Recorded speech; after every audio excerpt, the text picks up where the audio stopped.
Do you ever think about Martin Van Buren, the eighth president of the United States?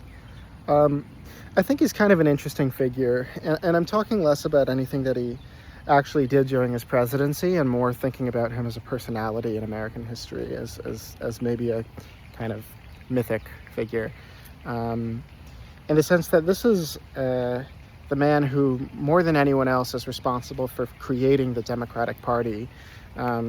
He did most of the grubby work of corralling the various factional forces into a distinct coalition that would be capable of buoying Andrew Jackson into the presidency, and then later serving, this party would later serve as the vessel for the political interests of the slave power.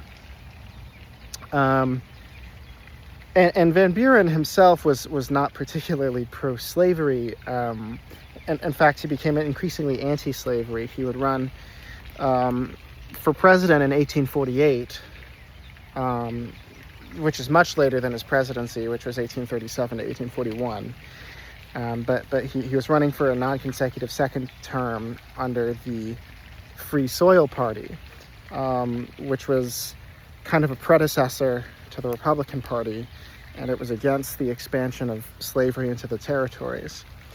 But the thing I'm interested in is that Van Buren was kind of this fancy man, right? He wore these finely tailored suits.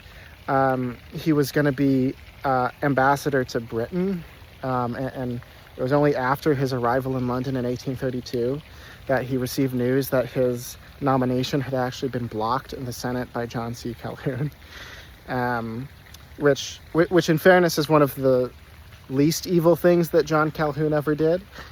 But still, that's a shame for Van.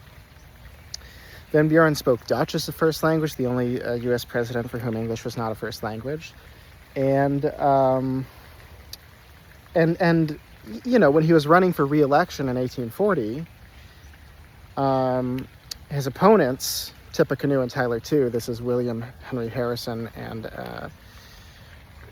John Tyler, kind of played up the fact that he was this sort of fancy, pampered, powdered northern boy.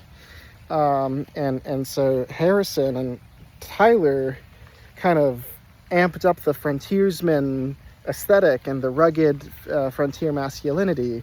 Harrison was giving literal stump speeches and, swilling hard cider and bringing out wild animals onto the campaign trail. So this is the version of Van Buren that I guess existed in the sort of psychic space of America. And the thing that I'm really interested in is that, as kind of karmic punishment for doing that work of creating the party which would become the slavery party, this fancy boy was yoked to the personage of Andrew Jackson for 8 years, for the peak of his political career. Andrew Jackson, probably the most disgusting man in America at the time. He was full of bullets. He was constantly coughing up mucus. He probably smelled crazy, and that must have been, at least on a sensory level, quite uncomfortable for Van Buren. It probably sucked. He probably hated it, right? Like Jackson, this grubby guy who was constantly killing people, and who was, inviting the unwashed masses into the White House, where he kept a giant roundel of cheese that he'd campaigned with in the midterms in 1834. I'm serious, a pile of cheese that he kept in the White House, just out there, just sweating in the sun, until the end of his presidency. It probably had seeped into the carpets and the wallpaper by the time Van Buren actually was handed over the keys. So there's just something kind of, just sort of tropaically satisfying about that, narratively satisfying about that to me. Or at least poetic a little bit. that fancy Van Buren is bound almost physically to this disgusting, stinking old man.